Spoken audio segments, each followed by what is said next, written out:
Bismillahirrahmanirrahim. Assalamualaikum warahmatullahi wabarakatuh. Maha suci Allah, segala puji dan syukur kita panjatkan kehadirat Allah. Semoga kita selalu dalam ampunan, lindungan, dan ridho Allah subhanahu wa ta'ala. Subhanallah walhamdulillah, astagfirullah wa Allah akbar.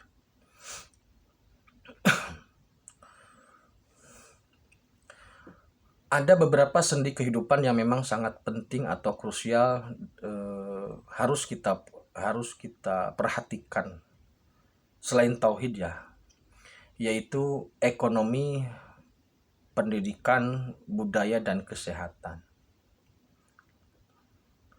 Ekonomi terkait dengan kebutuhan mendasar, kemudian kebutuhan fisik lah, kebutuhan fisik, sandang, pangan, papan. Pendidikan terkait dengan kebutuhan akal. Kesehatan juga terkait dengan kebutuhan raga, dan budaya terkait dengan kebutuhan psikologis atau sosial. Yang akan saya bahas terkait dengan ekonomi dulu. Secara garis besar, ekonomi itu terbagi dalam 3 kategori lah. Yang pertama ekonomi kapitalis, yang kedua sosialis, dan yang ketiga perpaduan antara kapitalis dengan sosialis. Sebelumnya kita pahami sebagai pengantar saja, karena saya bukan ahli ekonomi. Jadi apa yang saya sampaikan terkait dengan materi ini masih sebatas pengantar. Insya Allah nanti kalau sudah jauh mungkin harus ahlinya yang turun langsung untuk lebih detail. Ini hanya pengantar saja. Ekonomi kapitalis itu biasanya titik intinya terletak pada kemampuan kapital atau modal. Jadi yang berkuasa dalam sistem ekonomi kapitalis adalah yang pengusung modal. Yang pengusung modal atau yang memiliki modal besar itu berpeluang untuk berkuasa semau-maunya. Itu terkait dengan ekonomi kapitalis. Jadi ekonomi kapitalis lebih menitik beratkan kepada bos dan anak buah. Gitu. Yang kedua, ekonomi sosialis atau komunis. Sosialis sebenarnya. Jadi begini, ada sedikit perbedaan antara komunisme dan sosialis. Kalau komunisme pasti sosialis, tapi kalau sosialis belum tentu komunis. Kalau komunis itu negara yang paham komunisme itu adalah negara itu mengikat seluruh aspek kehidupan warganya, memberikan kebutuhan seluruh warganya. Jadi kebutuhan dasar semua diperhatikan oleh negara. Tetapi dalam negara komunis, warga atau warga negara itu tidak memiliki hak kepemilikan. Jadi sekali lagi, negara memperhatikan seluruh aspek kehidupan dari mulai sandang, pangan, papan, pendidikan, kesehatan, dan sebagainya. Itu mengikat murni, mutlak gitu loh. Tetapi kalau dan tidak memiliki hak kepemilikan kalau di komunis, semua dikuasai oleh negara. Sedangkan dalam sosialis, ada hak kepemilikan pribadi, tetapi hak-hak yang terkait dengan kepentingan umum, seperti kalau di kita PLN, seperti Telkom atau telekomunikasi, kemudian yang terkait dengan kepentingan umum minyak, itu dikuasai negara. Tetapi dalam negara sosialis, itu ada pengakuan terhadap hak-hak pribadi. Jadi ada kapitalis, ada komunis, yang di dalamnya ada sosialis, dan yang ketiga itu ada, jadi sosialis merupakan sub dari komunis lah, atau dekat dengan komunis. Yang ketiga itu ada ekonomi Islam. Nah, ekonomi Islam ini merupakan perpaduan dari kapitalis dan juga komunis atau sosialis. Di dalam ekonomi Islam itu ada pemilik modal ada, pekerja juga ada, tetapi dalam ekonomi Islam itu juga ada hak untuk orang lain. Jadi ketika saya diizinkan, seorang pengusaha, seorang pemilik modal diizinkan untuk mengembangkan usaha sebesar-besar yang dia mampu, tetapi dalam ekonomi Islam ditegaskan bahwa di situ ada hak untuk orang lain sebesar 2,5% zakat.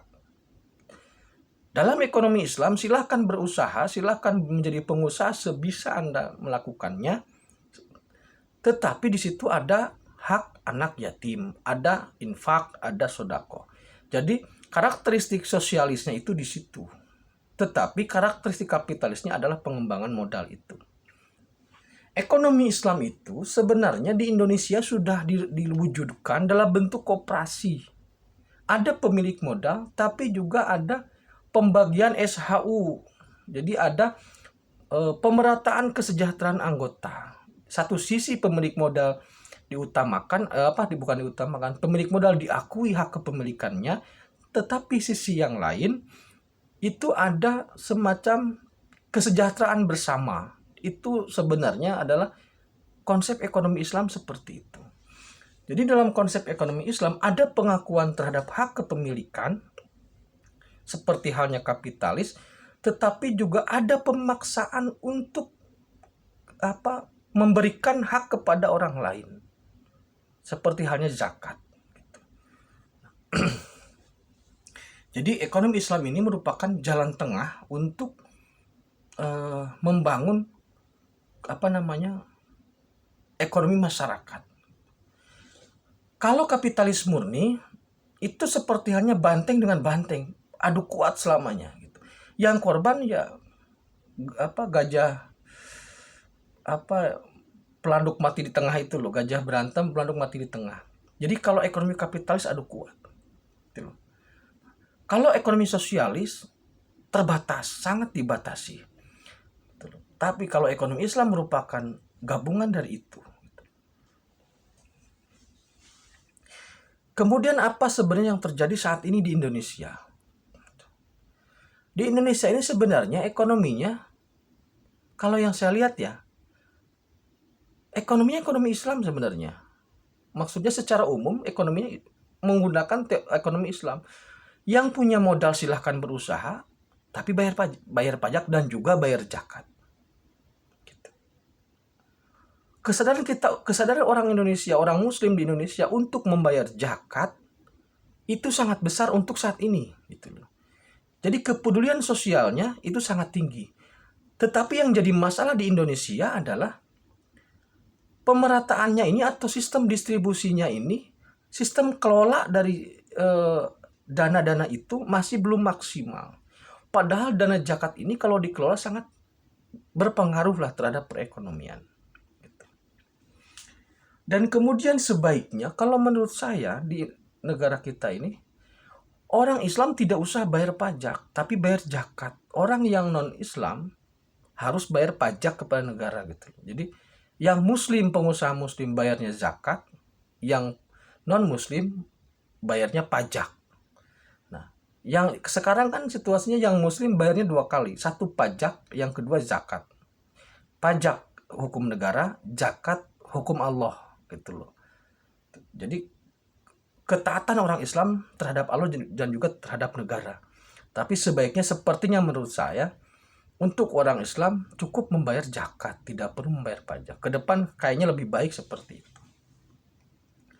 Nah, kalau sekarang umpamanya di Indonesia dikuasai kapitalis, kapital itu perlu. Tidak mungkin sebuah proyek, tidak mungkin ekonomi berjalan tanpa kapital. Harus ada kapital. Makanya orang-orang yang memiliki usaha dana atau kapital itu harus mampu, harus didorong untuk bisa memberdayakan orang-orang atau masyarakat yang mempunyai SDM tapi tidak mempunyai kapital. Nah, kemudian relasinya diatur oleh negara. Sekarang seperti undang-undang Omnibus Law yang diperdebatkan. Saya tidak masuk ke sana. Pada intinya negara mengatur relasi atau mengatur hubungan antara pemilik kapital atau modal dengan para pekerja atau karyawan. Jadi pemilik modal jangan besar kepala karena modalnya, yang bekerja juga jangan keras kepala sebagai pekerjanya. interaksinya harus baik. Makanya disinilah peran negara masuk gitu. Karena kalau ekonomi kapital menguasai tanpa batas, tanpa peraturan, kita juga rusak, negara Indonesia juga rusak gitu loh. Tetapi kalau sekarang sosialis murni atau bahkan sampai komunis atau sosialis lah, sosialis murni, itu juga nanti bermasalah. Karena apa? Karena kemampuan kapital kita masih kurang. Jadi memang ambisi dari pemilik-pemilik kapital itu penguasaan sepenuhnya. Makanya di Indonesia diatur bahwasanya di pasal 33 itu. Dibaca saja sendiri pasalnya ya, tentang hak-hak vital, kekayaan-kekayaan vital negara itu di pasal itu ada. Nah, maka sebenarnya yang harus ditata ke depan adalah bagaimana menumbuhkan atau bagaimana memberikan kesadaran terhadap pemilik modal untuk bertanggung jawab baik terhadap Allah maupun terhadap negara. Kemudian harus menumbuhkan kepada pekerja atau kepada karyawan untuk membangun kesadaran kesadaran amanah dalam bekerja, sehingga relasi ini bisa berjalan dengan baik, ekonomi ini bisa berjalan dengan baik. Karena tidak mungkin semua kaya, tidak mungkin semua miskin. Pasti ada yang kaya, pasti ada yang miskin. Ketidakadilan ekonomi ini terletak kepada pelaksanaan atau terletak kepada ya intinya pelaksanaan atau pada pelaksanaan dari peraturan-peraturannya sebenarnya. Karena kalau kita juga mengikuti kemauan-kemauan pengusaha, yang rugi pekerja. Mengikuti kemauan pekerja, yang rugi pengusaha. Tidak akan ada batasnya. Padahal jelas urusan untuk ekonomi ini adalah keadilan sosial. Jadi pada prinsipnya keadilanlah yang penting gitu loh. Keadilanlah yang penting. Makanya pemerintah harus masuk di sini untuk memberikan keadilan bagi pengusaha sebagai pemilik modal dan juga memberikan keadilan kepada pekerja sebagai karyawan gitu loh. Jadi tidak mungkin pekerja terus menuntut tanpa batas, tidak mungkin juga pengusaha atau kaum kapitalis menekan tanpa batas. Harus diatur, dikelola oleh negara melalui undang-undang yang tepat. Kemudian dilaksanakan dengan tepat. Karena kenapa sekarang terjadi ricuh, itu menurut saya karena adanya ketidakpercayaan atau berkurangnya trust dari masyarakat atau kaum pekerja terhadap pelaksanaan dari undang-undangnya itu. Kalau bicara masalah undang-undang pesanan itu di luar jangkauan saya lah, karena masalah undang-undang pesanan ini sangat riskan. Saya belum masuk ke sana lah masalah undang-undang pesanan. Tapi prinsipnya pemerintah harus mengatur supaya kapital tidak berkuasa tanpa batas, supaya pekerja tidak melakukan tuntutan tanpa batas. Jadi semua atas dan bawah dibatasi oleh peraturan-peraturan yang memberikan keadilan sosial untuk semua warga negara. Demikian, terima kasih, tetap beriman dan beramal soleh. Akhirul kalam. Assalamualaikum warahmatullahi wabarakatuh.